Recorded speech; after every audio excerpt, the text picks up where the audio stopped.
During today's hearing, Mr. Chairman, we'll be covering three bills. The first I'll address is H.R. 8393, the Right to Contraception Act. This bill would create a right for individuals to obtain and use contraception and for medical providers to prescribe or provide contraception.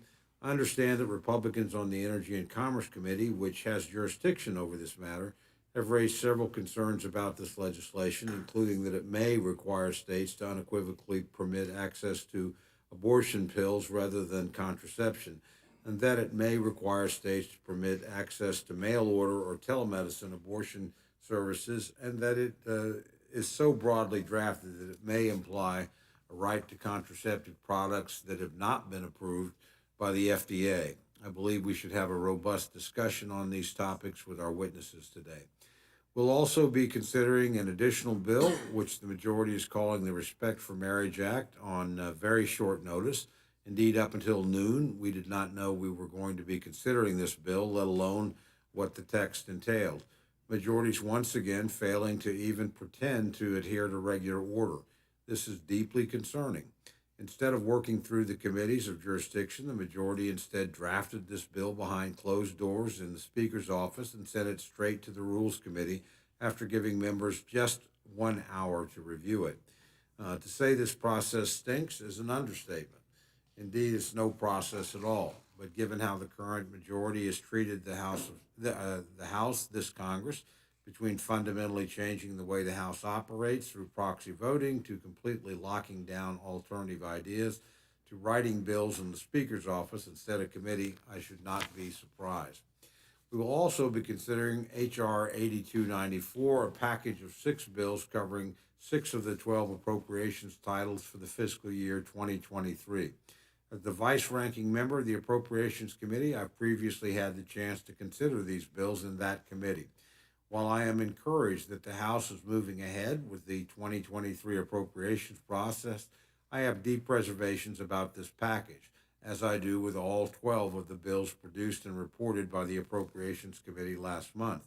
However, while I cannot support them, I do want to thank Chairwoman Rosa DeLauro and Ranking Member Kay Granger, all of the subcommittee chairs and ranking members, along with the majority and minority staff, for their hard work on the appropriations process. There were a lot of long hours and late nights required to arrive at this point, and although the current product is not something I can support, that does not lessen my appreciation for all that went into producing the bill before us today. As the Rules Committee begins to consider this legislation, I would first note that we wish we could do on the floor what we did in the Appropriations Committee.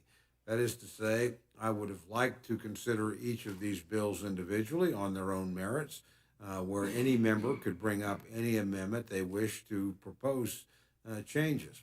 This is how we've approached these bills in the Appropriations Committee, and it's a shame that the whole House will not get the chance to do so as well.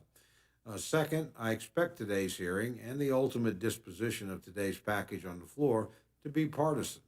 That is because these bills were written that way. They were intentionally written by the majority to reflect their partisan priorities. That is, of course, the majority's prerogative. But in order to ever get to a final deal, changes will have to be made. Like it or not, Republicans in the House and the Senate will have to have the opportunity to make their mark in order to reach a final spending deal. At the end of the day, the appropriations process is and must be both bipartisan and bicameral.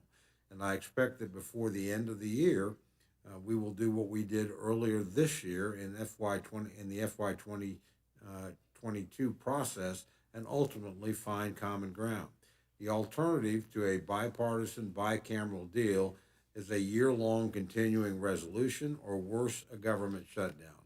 Neither is in anyone's best interest. I would remind my friends and colleagues that a continuing resolution continues the status quo. It will lock in spending levels and will prevent necessary changes from being made to reflect current needs and priorities. That's bad for the country, bad for the administration, and bad for Congress as an institution. I'm particularly concerned that each of the appropriations bills includes partisan policy writers while omitting long-standing bipartisan policies that are traditionally carried. This is most apparent when looking at long-standing pro-life policies that have been omitted. We went through these convulsions last year, Mr. Chairman, when Democrats attempted to leave these bipartisan provisions out. But the end result was exactly what everybody knew it would be. The pro-life policies came back in, and every single Democrat in this room voted for them. This will be what happens again this year, and the sooner my friends in the majority acknowledge that reality, the quicker we can do our work. I am also deeply concerned about the proposed spending levels for the Defense Division versus the non-defense divisions. The six bills included in today's package received a total increase of 11% over the previous fiscal year. Yet the Defense Appropriations Bill approved by the Appropriations Committee has just a 4% increase, in line with the President Biden's budget request, but hardly enough to keep up with inflation, much less position American armed forces to confront the challenges posed to us in the international arena. This stands in stark contrast to the NDAA, which the full House approved just last week and which authorized a full $37 billion above the President Biden's budget request. I think our course is clear, and before these bills can become law, the defense spending number must come up to be in line with that of the NDAA. Before I conclude, I want to make two additional points about the package. I want to commend my friends on the Interior and Environment Subcommittee for their work and thank them for funding support that they've given to my home state of Oklahoma. As this committee is aware, in 2020, the Supreme Court issued a decision in McGirt versus Oklahoma that has had extensive consequences for the state, particularly necessitating additional funding for tribal law enforcement. This year's Interior and Environment Division includes this additional funding for tribal law enforcement, which will go a long way toward addressing this issue.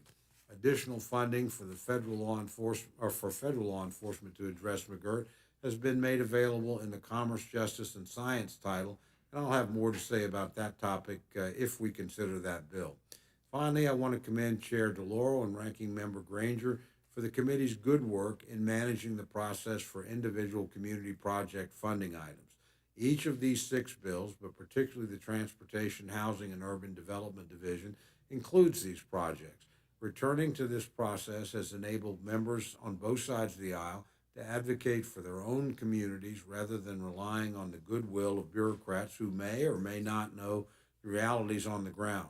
So long as this process continues to be managed in a transparent manner, it will continue to be an appropriate use of Congress's power of the purse. As always, I look forward to hearing from our witnesses today, and I look forward to a robust discussion on these bills. With that, Mr. Chairman, I yield back.